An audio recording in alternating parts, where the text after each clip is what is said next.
S5000 6000 manual. Yes crew, back once again with another video. Finally back once again. I know I haven't done a video for a few...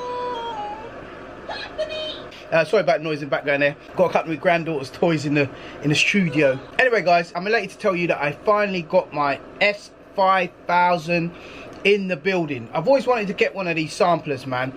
And to be honest, I wanted to see if these were all cut out as to all the hype, if it was a load of waffle, or whether these samplers were really banging. And what I found is this sampler has a ton of features, man. One thing I wish I knew before I went out and purchased this one, though, to be fair, is that when you get one, it's better to get it all upgraded with operating system V2 already installed, because if you buy it as the 1.1 software, you'll end up having to upgrade it because it's quite buggy. I tried to use it with SCSI to SD. And what I found with the SCSI to SD is it kept on crashing a lot, but that needed a whole new configuration to work out, which I managed to get going in the end. I just had to set up the configuration of the card.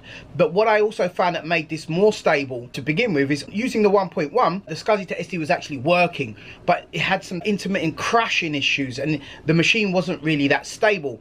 But as soon as I upgraded all the software and configured the SCSI to SD properly, it automatically started working perfectly. I bought a Ratox SCSI to USB interface. I strung it up with it. I was experiencing a whirl of crashes. It wasn't working very well. Then I also read somewhere that this sampler and SCSI transfer is not really a good option. If you want to transfer between your PC and the S5000, your best bet is to buy the USB card, which is probably about another 140 quid. The only minus with this sampler is the fact that the time stretching does not sound the same as the classic S950 or the 3200. It more sounds like a PC doing time stretch on a WAV.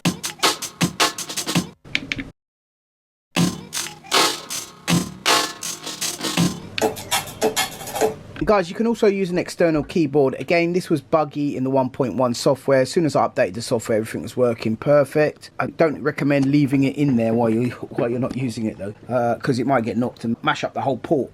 But look here, look, STRETCH. Straight away it works perfectly. And also, lastly, is the SCSI side of things is not as compatible as if you're using one of the other hardware samplers which work with recycle.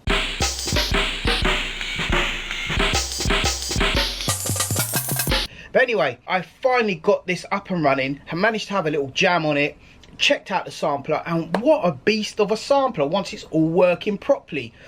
There are some common issues online. A few people posted on the internet, they having problems, but I think with this sampler, it's a workhorse. Once you get it working, you tweak it all properly, you get past all the initial, you know, smooth outs of the operating system. I'm now upgraded to operating system 2.1. I believe I've got mine now 1.4, and it's stable. It has effects, which obviously if you've got the EB20 board, which I'm waiting for Maurice to send from America, he's kind enough to drop me one. I'm still waiting on it. I think during COVID, all these delays and stuff with postage. So as soon as I get it here, I'm going to do a video on the effects on that. If you guys smash that like button, let's get this video up on the YouTube search engine. You'll be doing me a massive favor. Anyway, enough being said, this sampler has two MIDI inputs, right? It has a MIDI A and a MIDI B, allowing like 32 MIDI channels, man. Without further ado, guys, let's get into the specifications of this sampler and see what it's all about.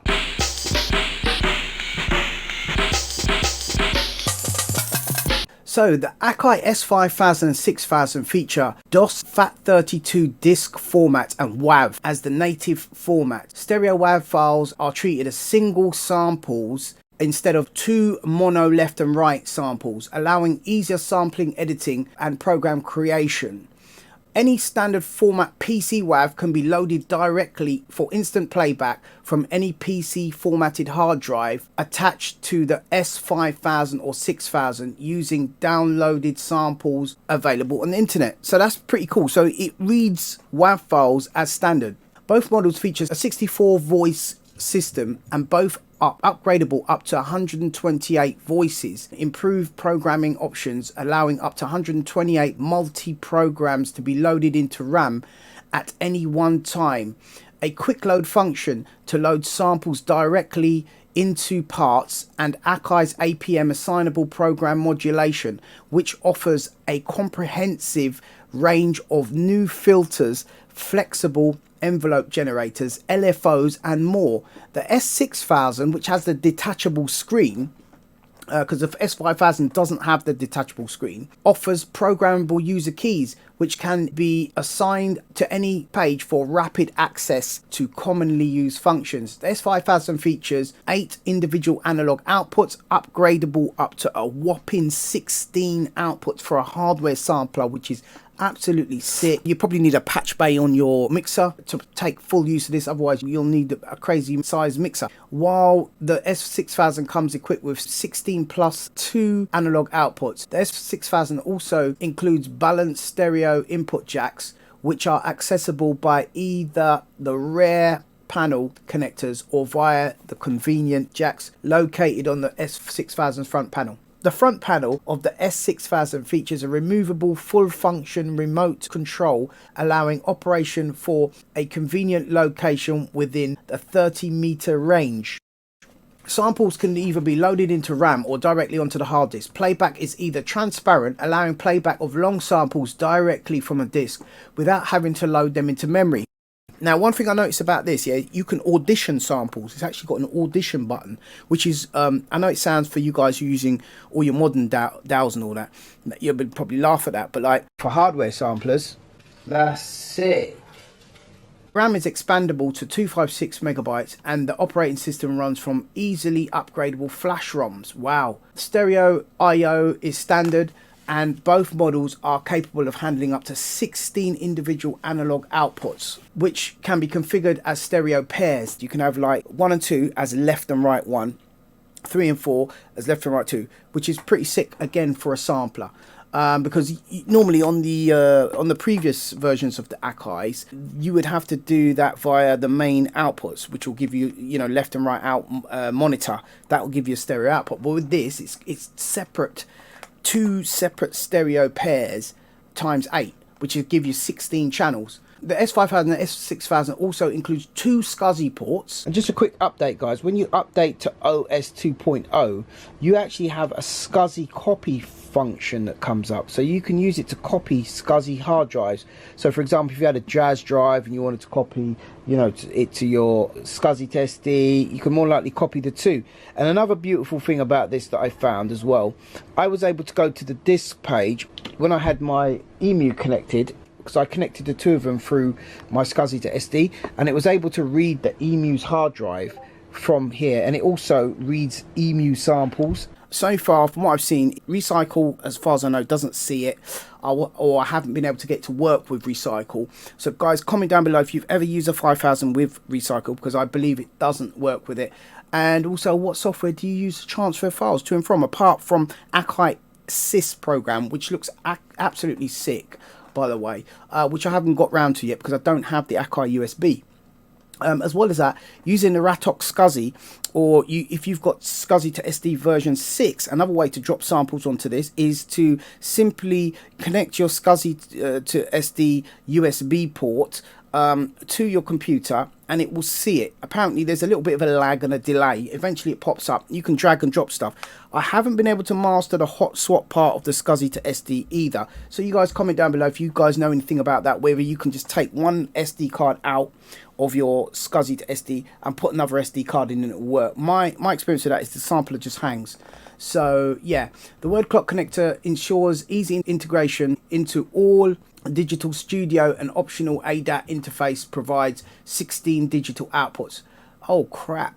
So I don't know if you have 32 altogether or 16 digital and 16 analog, but either way, it's a beast of a sampler, guys. I do like it. It's cool. If you want to mess about with external samplers, this is definitely the one. Both models have a large 320 by 240 LCD display with 8 dedicated function keys running down both sides of the screen, placing 16 of the most commonly used programming functions at the user's fingertips. The S5000 S6000 offer a wide variety of storage options, including the ability to replace the standard 3.5 inch with an optional internal zip drive. And I've seen these using some Jazz drive. There's a couple of them. One I saw on eBay one time. It's real tempting, man. It had this Jazz drive with it and it was fully loaded, man. But like I said, I thought I'd buy the cheaper one and get all the bits for it. But I would recommend trying to find one of these on bargain if you're going to get one with everything fully loaded. You save yourself a fortune trying to pimp this thing out. The S6000 also offers an expansion slot on the front panel for an optional 3.5 inch drive. Yeah, because that's got more space on the 6000. As you can see here, look at it. It's got just here, you can look here, you can see that it's got that kind of extra port there. So you could have a Jazz drive and an HXC or whatever you want to pop in there. S6000 has been used by Underworld, Nick Rhodes, Duran, Max Graham and ATB. As you can see, this sampler, right, was kind of like debunked at some point because it came out and it came out on the cusp between software and hardware. So just as all these VST synths come out, I believe Halion took over from this sampler because Cubase started to do VSTs and everybody was like, yeah, don't be silly, it's just a joke thing, it's not really going to work, they don't sound as good as the original hardware. But then what happened was, as soon as people started to be able to save mixes, right, they were like, wow. But I'll address that in another video. We're going to go into the transition from hardware to software and what happened during that period, right? So comment down below, smash the like button if you want to see that, make sure you subscribe, and I'll upload another video regarding that. So without further ado, guys, let's get into a little bit of a jam on this bad boy sampler. Okay guys, typical scenario. So I've got my disc here now and I'm going to load up a song. This is my folder that I've created for my multis. All of my multis are in this folder. A multi, just so for those of you who don't know, is just like a compilation of all samples that are laid out on key groups. I'm going to go to open folder, and the first one I'm going to load is Ecstasy Amen.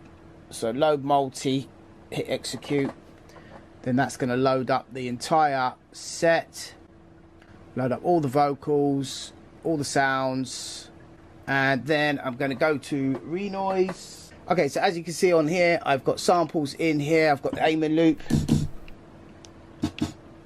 all chopped up, a few time stretches, I've got bassline 60 hertz, I've got the chopper, got a vocal here from Fats, got a nice little vocal, a couple of little ragga style stuff. Right, here we go, have a little listen.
Okay guys, this next demo, I've got 9 items on there. I've got a lovely slapped up Amen, bit of compression on it, which is all cut up into bits, as you can see there. Nice little string, little vocal, a couple of little ad-libs, some stretches, a couple of little raggers, ragger styles, and little foot drum, man, stretch foot drum. All right, check this out.